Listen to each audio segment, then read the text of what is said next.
Oi pessoal, tudo bem? Boa tarde. Eu sou Miguel, para quem não me conhece, eu não se esqueceu que sou Miguel, porque eu venho só de vez em quando, mas estava comentando aqui com a Luciene que é preciso vir mais vezes, se dedicar, né, ao nosso trabalho voluntário e necessário, porque somos espíritas, somos cristãos e fora da caridade na salvação. Caridade, né, a mediunidade é de graça, e de graça nós temos que nos doar para ela, porque essa é uma missão que a gente recebe, né, de boa vontade na nossa reencarnação.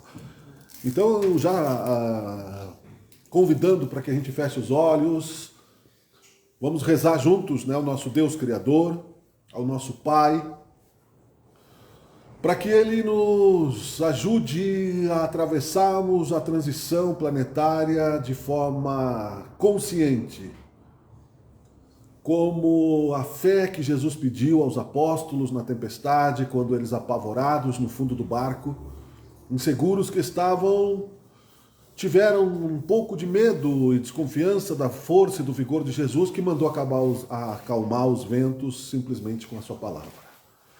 Jesus que veio para nos ajudar a passar essa tempestade, nos deixou muitos símbolos e nós te pedimos, Pai, que as nossas emoções estejam equilibradas de acordo com a fé que tu gostaria que tivéssemos.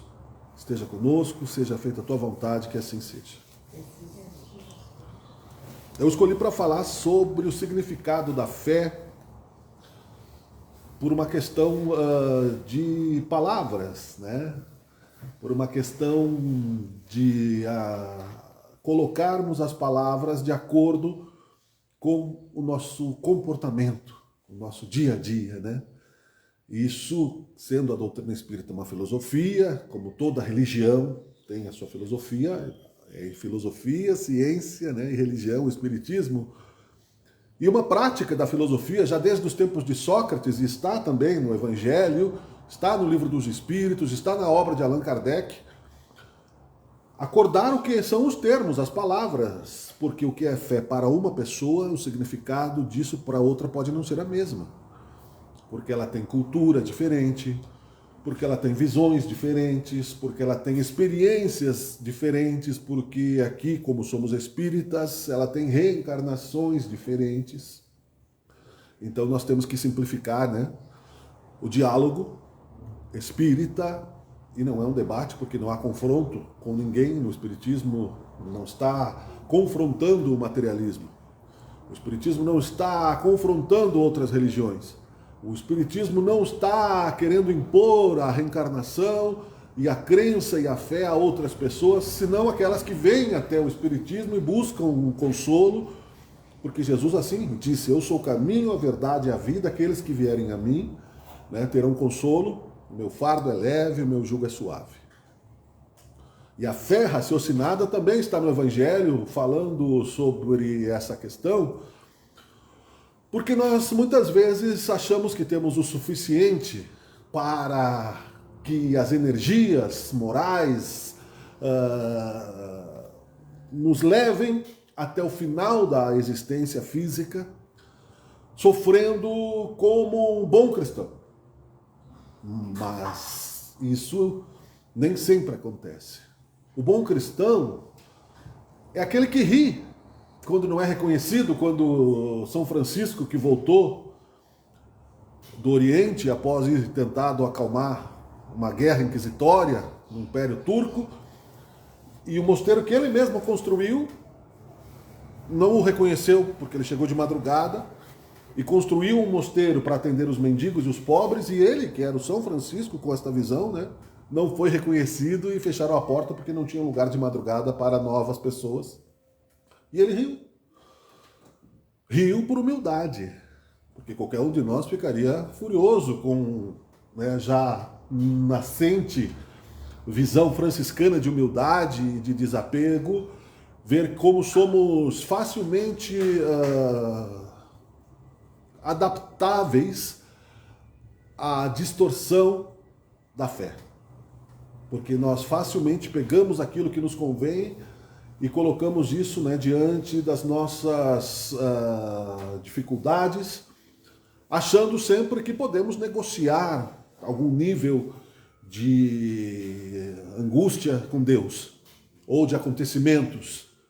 Mas Deus não nos impõe nada, nem mesmo a fé.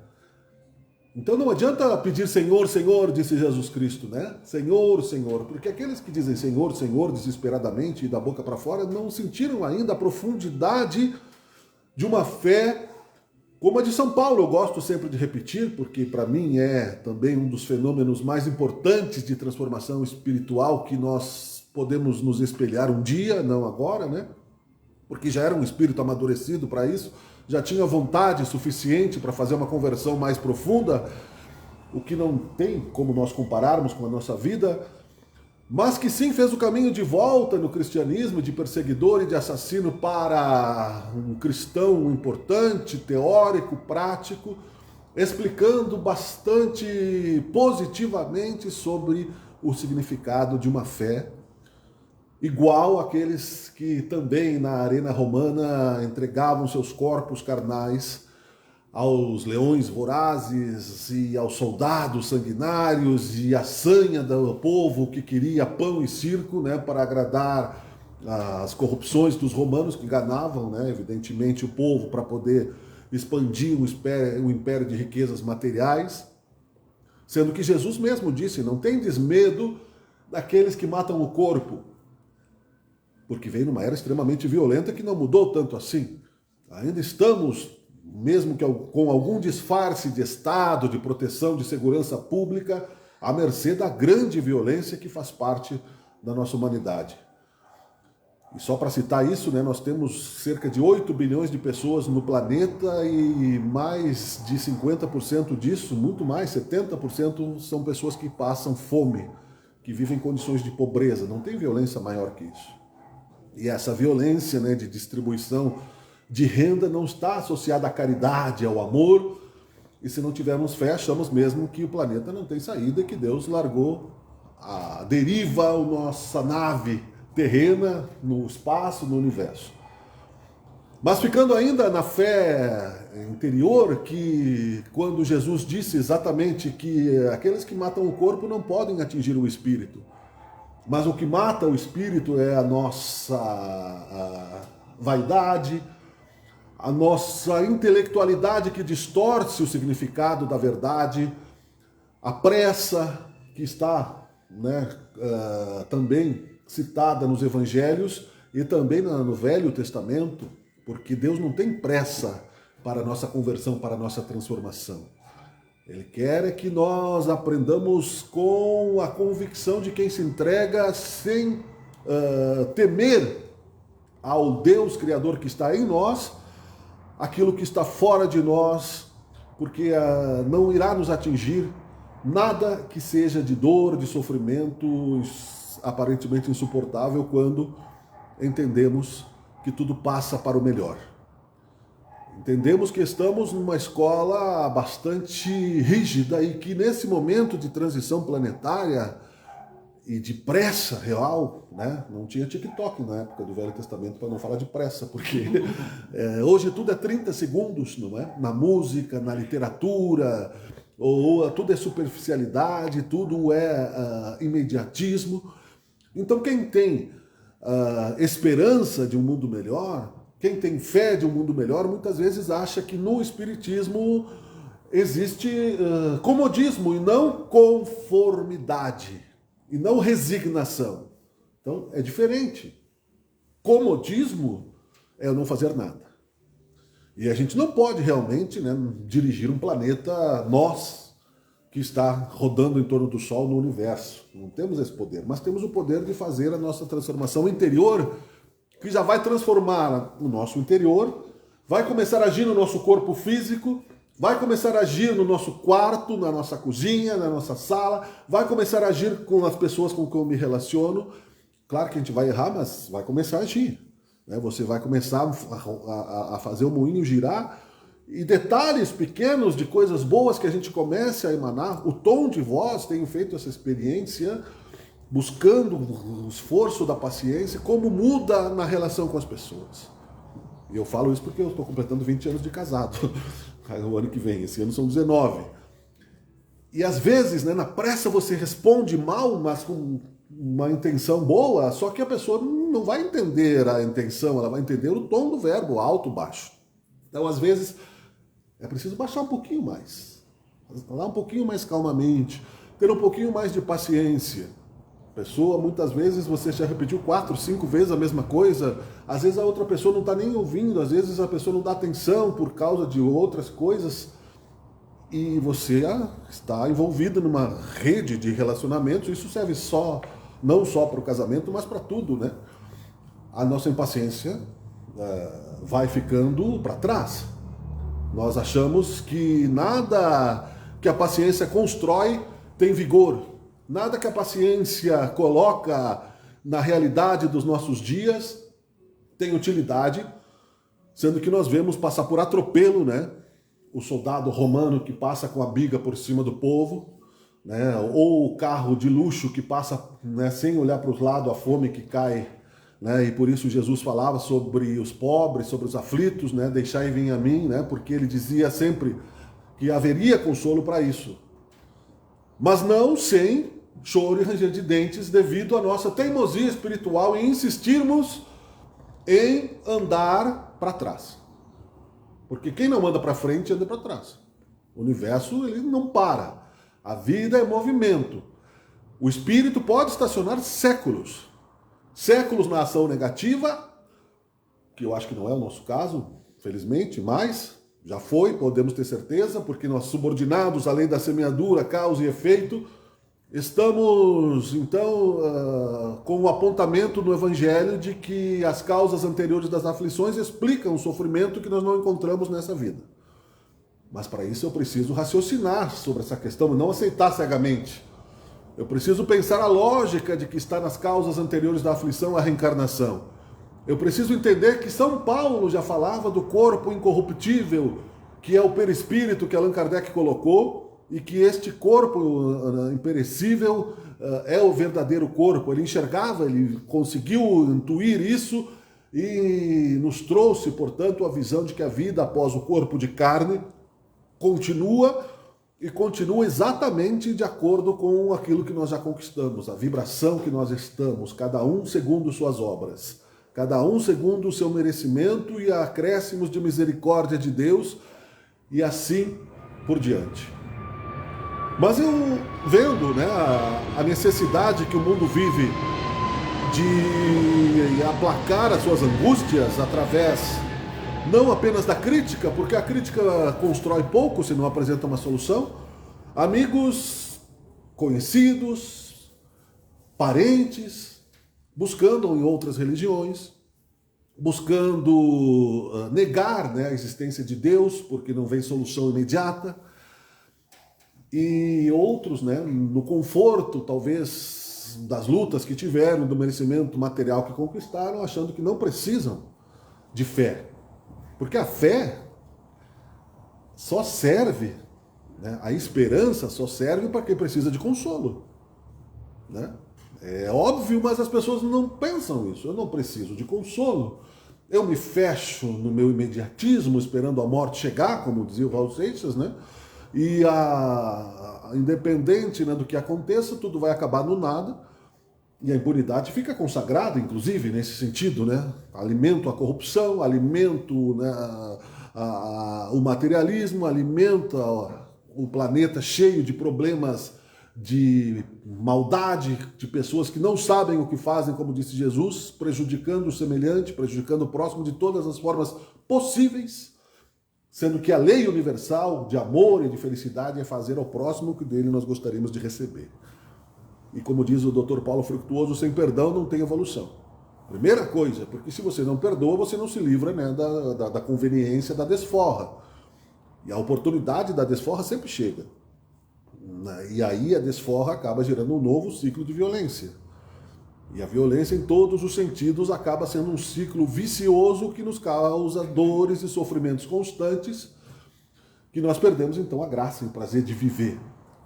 A encarnação não é um balde que nós mergulhamos a cabeça sufocantemente para nos torturar, como fazem os torturadores, para depois confessarmos os nossos pecados a Deus e ganharmos alforria.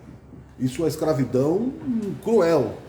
E Deus é bom, ensina o Espiritismo, e nós podemos senti-lo nas nossas vidas, nas nossas existências, quando recomeçamos tantas vezes, todos os dias. E como diz também, não é? Muita gente que conhece o Espiritismo e também a espiritualidade, o Wagner Borges, por exemplo, que é uma pessoa que fala muito bem sobre espiritualidade, espiritismo, e que diz que mesmo sendo imperfeitos, o nosso dia ele vai oscilar. Como a bateria do celular, uma hora ela vai estar 100%, uma hora ela vai estar 50%, né? Então o meu melhor, que seja 70% da minha vibração mais alta, é um vislumbre do que eu posso vir a ser. E esse vislumbre do que eu posso vir a ser me dá esperança de que com a imortalidade da alma eu vou ter sempre esse desejo, alegria e vontade de viver. Não vou me entregar ao desconforto deprimente de me omitir aos deveres que a vida me traz. Seja ele qual for, de alimentar o gato, né, ou de decidir, né, que hora eu vou levantar para levar minha filha para a escola, ou não, né, ou de que hora eu vou tomar banho, cuidar do corpo e do espírito, que hora eu vou ter que trabalhar para ganhar o pão com o suor do próprio rosto, que hora eu vou fazer a caridade, né, de ligar para aquela pessoa que precisa, né, um pouco mais da minha atenção, que hora eu vou cumprir o meu dever de dar amor às pessoas que me deram o corpo físico, independente dos seus problemas e das suas problemáticas emocionais, como todos nós temos problemas de família. Então o significado da fé está em tudo isso. Não é simplesmente, não, eu tenho fé, eu acredito que Deus existe, né? Mas no íntimo a gente sabe, mas onde é que ele está? Eu tenho fé, eu acredito que a vida continua, mas será que eu sei mesmo que quando eu estou diante de uma dificuldade, e até o Chico Xavier passou por isso, a gente não precisa aqui também ficar fazendo minha culpa e achando que fingir uma convicção que nós não temos vai nos ajudar a tê-la. Fingir uma fé que nós não temos não vai resolver nosso problema. Então, é preciso perguntar. Um amigo meu disse, tenho até vergonha de perguntar sobre a virgindade de Nossa Senhora um dia, porque ele achou que estava cometendo um pecado. Eu não vou entrar nessa questão, porque isso é muito polêmico, mas eu disse, não, perguntar é necessário, filosoficamente, inclusive, né? Perguntar, desde que a intenção seja boa, não seja farisaica, igual aqueles que perguntavam sabendo respostas e que Jesus dizia, mas tu é doutor da lei e não sabe que a reencarnação existe? Jesus aceitava qualquer pergunta vinda do coração puro e tinha resposta. Buscai primeiramente o reino de Deus e o resto vos será dado por acréscimo. Amar ao próximo como a si mesmo. E quando falava sobre reencarnação e explicava, não é? A reencarnação que está no Velho Testamento, está nas escrituras dos hebreus, está no Sinédrio, naquelas papiros que a gente vê nos filmes, que eles retrataram muito bem, e eles esconderam por motivos filosóficos da religião, mas sabiam que existia a reencarnação porque estava comprovado, inclusive, com a reencarnação profética e com testes, não é? Se não tinha ciência, se não tinha como a máquina para fotografar, hoje mesmo nós vemos na internet também casos de pessoas que lembram as vidas passadas, que citam que estiveram em tal lugar e têm segredos que Jesus permite, que Deus permite que isso aconteça, para que as pessoas saibam, não tem como essa pessoa não ser um espírito reencarnado. Achavam, né, que João Batista, achavam que Jesus era, né, o profeta, e Jesus disse, não, o profeta Elias, esperado pela Bíblia. Como né, o Jesus poderia ser João Batista sem a crença na reencarnação? Se esperavam a volta do profeta e perguntaram para Jesus se ele era o Elias, como é que eles não acreditavam na reencarnação? E Jesus disse, não, é isso que o profeta já veio e vocês não reconheceram, que era o João Batista, que foi decapitado por causa da Salomé. Então havia a crença na reencarnação. E quando Jesus explicava para o povo, e essa foi a irritação dos sacerdotes da época, porque Jesus colocava a luz da reencarnação e da fé raciocinada, né, para que todos se iluminassem, né, eu não sei dizer a candeia, né, eu não sei exatamente dizer como é que está escrito aqui, mas é isso, a luz da verdade, né? Então eu explicava para o povo aquilo que eles mantinham em segredo. Sabiam da reencarnação, esperavam a reencarnação do profeta, do Elias, e negavam para o povo a esperança de que eles também poderiam, né, ter essa esperança de reencarnação. E Jesus explicando, o fariseu, para confundi-lo, disse, né, mas Jesus, como pode um homem velho nascer novamente? Ele por acaso tem que voltar ao ventre da sua mãe? E Jesus sabia, na época como hoje, a gente não vai poder cientificamente explicar o fenômeno sem confundir. Porque tem muita gente querendo criar confusão justamente se apegando a essa minúcia, sendo que está comprovada a reencarnação. Cientificamente a ciência não sabe ainda, além do código genético, onde está a vida. Os maiores cientistas não sabem onde está a vida. Então é uma fé raciocinada filosoficamente, não é cega. Porque a reencarnação é comprovada por fatos mediúnicos, espirituais que acontecem e nos dão a certeza da sua existência. E na época também, Deus não queria que as pessoas ficassem à mercê disso. Então Jesus respondeu, tu é doutor da lei, não sabe isso? Era uma pergunta mal intencionada. Era uma pergunta que queria desacreditar Jesus, como se faz muito na política, de desacreditar o adversário, desmoralizá-lo. Porque se eles tivessem, né, todos os seus segredos revelados, que poder eles teriam, né? Dos vendilhões do templo que estavam lá pagando impostos, né, dos seus sacrifícios, que Jesus muito, né, sabiamente mostrou exatamente aquilo que precisa ser combatido ainda hoje, é dar de graça o que de graça recebestes. Se eu recebo a vida de Deus, se eu recebo a inspiração de Deus, como eu posso cobrar para ajudar o meu irmão? Como é que eu posso, se você é meu irmão, como eu posso, né, e está precisando, né, do meu amor, como é que eu posso cobrar? Isso não é amor. Amor não é negócio. A mediunidade é um sexto sentido que vem ao desenvolvimento popularizado hoje em dia através também da doutrina espírita codificada, ou seja, tudo isso que estava ao redor na aura da Terra acontecendo em pontos específicos, com espíritos mais ou menos evoluídos, acontecia num lugar, acontecia no outro. A determinação de Jesus como a terceira revelação foi que encarnasse uma pessoa capaz de organizar tudo isso com simplicidade e tornasse isso acessível a todos nós. Hoje acontece ao contrário. Então as pessoas criaram um monte de nomes bonitos e de ciências terapêuticas que são respeitáveis nos seus âmbitos, mas que não explicam para nós aqui, né? Nem vou dizer nome, mas símbolo de mentalização, como os magos, os egípcios usavam, né? Não precisa para tomar um passe, para ter amor no coração, além da fé e da boa vontade de dar. Eu não preciso, para oferecer um copo d'água para o meu irmão, explicar a molécula da água, o fenômeno da evaporação, como se faz a chuva. Simplesmente eu só quero água. Isso depois eu posso até aprender. Ah, mas aí eu vou ter que cobrar. Então você vai, né, para um lado e eu vou para o outro, porque então o falso profeta promete desse jeito, que é um lobo em pele de ovelha, com as terapias integrativas cobradas, usando o espiritismo, e outros evangelhos que dizem que tem lugar limitado no céu somente para uns e outros, né, ficarão no inferno para sempre. E outros que ainda, né, sabendo, como os fariseus, dessa questão, porque se estuda a teologia com profundidade em todos os lugares do planeta, não há nada que não seja oculto, e com toda a quantidade, mais de 500 livros espíritas, será que ainda temos o mistério da fé?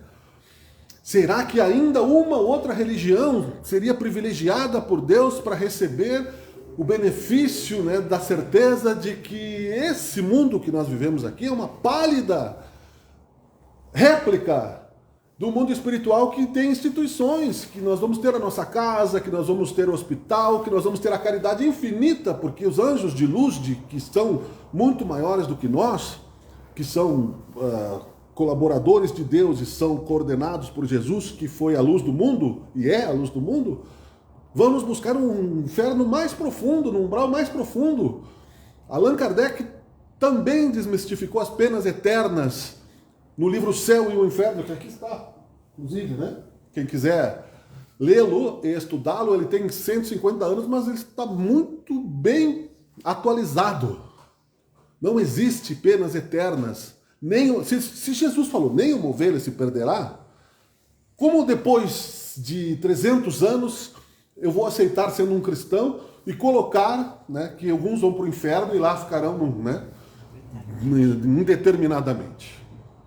Não existe, inclusive, uma força igual a de Deus competindo no universo, nesse pensamento binário que nós nos acostumamos a ter pela falta de filosofia, de relativizar algumas questões, de observar o significado da fé também é individual, eu não posso julgar por causa disso, porque na mesma medida que eu julgar o meu irmão, eu serei julgado, porque eu não posso ver o cisco no olho do meu irmão quando eu estou obscurecido por uma trave, como disse Jesus, dizendo que a evolução é individual, no sentido de eu desprender-me dos meus rancores, dos meus ressentimentos, de saber onde é que eu preciso perdoar, mas também é coletiva quando fala de amor e caridade e humildade. Isso está além do tempo, isso está além, inclusive, do espaço, isso vai além de um planeta de provas e expiações que é o nosso para a regeneração, porque vale para o mundo primitivo e vale para o mundo angelical. E que nos dá a satisfação de termos o presente. Porque se eu tenho um presente, será que eu vou ficar pensando exatamente que eu só vou ser feliz no futuro por estar vivo? Se nós já ficamos milhares e milhares de anos passando do reino mineral para o reino vegetal, para o reino animal, para nos tornarmos embriões de seres conscienciais, as mônadas, virarmos humanos, aprendermos as noções de responsabilidade, nos divertirmos com isso até um certo tempo, usarmos depois o nosso livre-arbítrio erradamente para sofrer infinitamente, e para depois, numa conversão somente como a de São Paulo, sem outra possibilidade, né? Como se Deus privilegiasse São Paulo, São Francisco, e nós aqui, né, menos intelectualizados, menos santos, estivéssemos no inferno para sempre, sem resgatar o prazer desse processo evolutivo, sem resgatar o fato de que a imperfeição ela não é um fardo desde que eu saiba como me tornar perfectível. O músico, ele não sabe tocar, mas ele tem a música. Então ele está lá pequenininho, igual ao Beethoven, igual ao Mozart, e eles têm a música. Beethoven compunha sem ouvir os sons, porque ele tinha a música na alma. Ele ficou surdo, como se sabe, e fez a 9ª Sinfonia surdo, porque a música estava no espírito. Então aquela imperfeição física, claro que era, né, uma angústia, mas não impediu a beleza do seu espírito. Então nós vamos ter, claro, que um conflito com a imperfeição, com o sofrimento, justamente para transformar. Assim como nós temos na escultura, que hoje quase não se faz tanto quanto se fez, porque nós vivemos épocas difíceis, né? Mas como o Aleijadinho, em Minas Gerais, né? Como Miguel Ângelo, aliás, né, o Espiritismo fala que o Miguel Ângelo e o Aleijadinho eram a mesma alma, que era inclusive um escultor grego chamado Fídias, que já vinha de outras e outras encarnações com o seu orgulho. Miguel Ângelo era conhecido por ter quebrado o nariz, né, do Bonerose, né, de quebrado o nariz do seu assessor, de brigar com o Papa. Morreu intoxicado pelas tintas, mas era muito arrogante, muito orgulhoso. E reencarnou, tinha lepra o Aleijadinho. Mas pegava uma pedra bruta e dali tirava uma estátua que só faltava falar na visão. E não falava porque ninguém vai fazer a vida a não ser Deus. Por mais perfeita que seja a inteligência artificial, a robótica, as técnicas de clonagem, inclusive, né, que já existem há muito tempo, outro ser humano, a clonagem, aliás, já existe no útero de uma mãe que nasce, porque a partir de determinado momento 2 células se replicam em milhares de células, e podem sair 2 corpos iguais, mas 2 almas diferentes. E 2 almas diferentes, inclusive, nos gêmeos chipófagos, podem ocupar o mesmo corpo, com 2 cabeças, grudados, por causa do ódio, das reencarnações. Quem é que explica isso na ciência? Ninguém. Então a ciência que o Espiritismo traz é a ciência de que a reencarnação, a lei de causa e efeito, é um fato comprovado cientificamente, pelas pesquisas, e cada dia mais, né, além da física, física quântica e outras visões que nós iremos desenvolver, nos trarão a bênção de termos contato com esta frequência espiritual, que logo, logo também está prestes a ser descoberto pela tecnologia, esta frequência, esta luz. A gente acha muitas vezes, não é, que o fantasma do futuro é a nossa única esperança. Nós só vemos, muitas vezes, por negativismo que estamos acostumados, porque fomos acostumados. Não é por acaso, aliás, né, fomos acostumados a crer pelo medo. Não é por acaso que nós estamos lentos ainda, lentos, inclusive, para nos entregar completamente à felicidade da imortalidade da alma. Não é por acaso que esta dúvida ainda, né, nos afeta, porque nós tememos que algum decreto sacerdotal venha e amanhã revogue e proíba, e nos queime nas fogueiras, e que nós passemos a denunciar os nossos vizinhos, como fizemos na Inquisição, com medo de sermos nós próprios queimados nas fogueiras, porque nós passamos mais de 1000 anos reencarnando neste meio, como cristãos acomodados pelo mistério da fé, sem fazer o nosso papel ético e moral e comprando indulgência, se possível, não é? Ou nos revoltando, negando a existência de Deus, mas comprando com todos os tipos, né, de corrupção o perdão, dado por homens que não são santos, né? Aliás, profunda corrupção. Não existe possibilidade de alguém ter contato único com Deus, que Ele cada vez nos mostra mais a sua grandeza e a sua profundidade, e a sua largura, sou raso, largo e profundo, e sou infinito, de que nós precisamos ficar à borda disso para não nos afogarmos também na questão, não é, do medo de que isso nos perca em sentido de razão. Se eu quiser explicar a grandeza de Deus, eu não tenderei da maneira prática, com as emoções que nós somos limitados a sentir, justamente para que isso se contenha no presente necessário. Se eu só tenho condições de dar um passo, que eu só dei aquele passo. Porque eu não posso, né, dar o passo maior que as pernas, diz o ditado, né? E assim é que nós vamos evoluir. Se um átomo se transforma num anjo, num planeta angelical e fora do tempo e do espaço no infinito, como eu posso também ter ciúmes? Se dentro do meu próprio organismo existem seres em evolução que vão se tornar anjos, as bactérias do nosso intestino são seres vivos, um vírus que nos afete, né, que vai se transformando, né, à medida que ele tem um impulso, ele tem uma atração divina que vai se transformando. Então eu tenho ciúmes do que, a não ser que eu tenha preguiça espiritual para abrir mão do medo e conversar com o Deus interior de uma maneira honesta, para que eu possa, então, me livrar dos ciúmes. Aquele mesmo de Caim e Abel, aquele mesmo que nós vimos, né, naquela inveja toda que nós vimos seguindo, dos fariseus que queriam acabar com Jesus, dos poderosos da época de Jesus que diziam, né, para ele próprio que ele não poderia ter autoridade nenhuma, e Jesus dizia que a autoridade dele vinha de Deus e não dos homens, que era para dar a César o que é de César, os ciúmes dos milagres que Jesus fazia e outros não faziam na sua própria família, quando ele foi lá na sua cidade natal falar sobre as Escrituras, e falou certamente, né, sobre a reencarnação. E foi até a beira, né, do precipício condenado, e simplesmente porque ele não quis. Ele disse, eu vou sair do mundo, mas não hoje.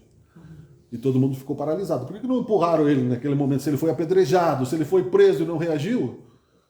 Porque ele disse também para aqueles que apedrejavam, aqueles que tivessem pecados, que atire a primeira pedra. Então a nossa consciência é o nosso guia.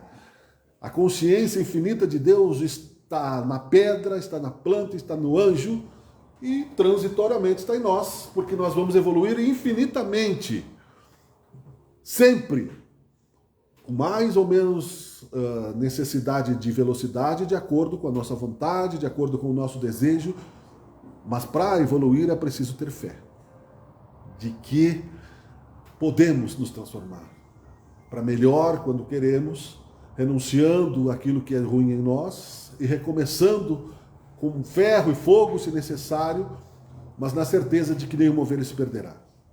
É esse, então, para concluir, o significado da fé como ferramenta de transformação. Caso contrário, ela é simplesmente uma utilidade de ilusão. Se eu digo que tudo vai passar, mas não colaboro para o progresso, eu estou me iludindo, eu estou delegando, né, a minha responsabilidade para o outro. Se eu digo que tudo vai passar, mas no fundo eu não acredito, né? Se eu digo que tudo vai passar, mas eu não espero o melhor, eu não tenho fé. Eu tenho uma autoilusão, eu estou repetindo aquilo, né, como uma convicção. Porque se eu digo que vai passar, mas me desespero, como eu citei o Chico Xavier, que foi repreendido por Emmanuel quando o avião entrou em turbulência, né, e ele começou a gritar porque ele ia morrer, né, e o próprio Divaldo Franco também, que foi convidado a fazer uma palestra e estava com 95%, né, de gripe. Ele disse, eu estou quase morrendo, né, disse a Joana de Ângeles para ele. Eu já estou morta. Vai. Né, porque ela pareceu um espírito, né? Ele estava com gripe, aquela coisa toda. Então a morte não existe, mas se até esses grandes, né, médiuns evidentes que tiveram suas angústias, nós não somos melhores que eles, até porque, né, é raro a clarividência. Não é qualquer um que vê, não é qualquer um que consegue esse contato tão claro com os espíritos. Nós somos espíritas, achamos com certeza. Então é claro que eu não vou ser feliz na hora da tristeza do outro. Mas intimamente eu sei que eu vou chegar onde é necessário que eu chegue, aonde Deus permite que eu chegue. E hoje Ele permitiu estar aqui, graças à sua boa vontade. Permitiu que nós nos recuperemos através da oração pelo nosso planeta.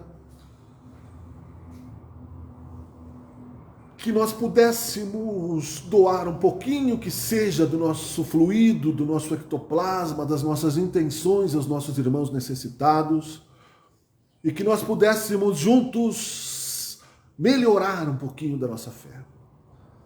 Então, com a permissão de Deus, nós gostaríamos de canalizar esta energia também para outros tantos necessitados, nos livros de radiação que aqui se encontram, naqueles que estão distantes desta consolação tão bonita que Chico Xavier se dedicou com tamanha inteligência e amor, e que outros tantos que deixam suas colaborações possam continuar. Porque o mundo passa por retalhos de medo, mas o espírita não tem mais esse direito.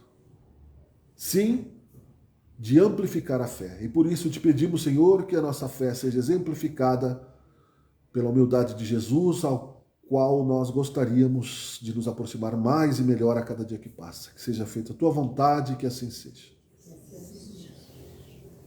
Obrigado.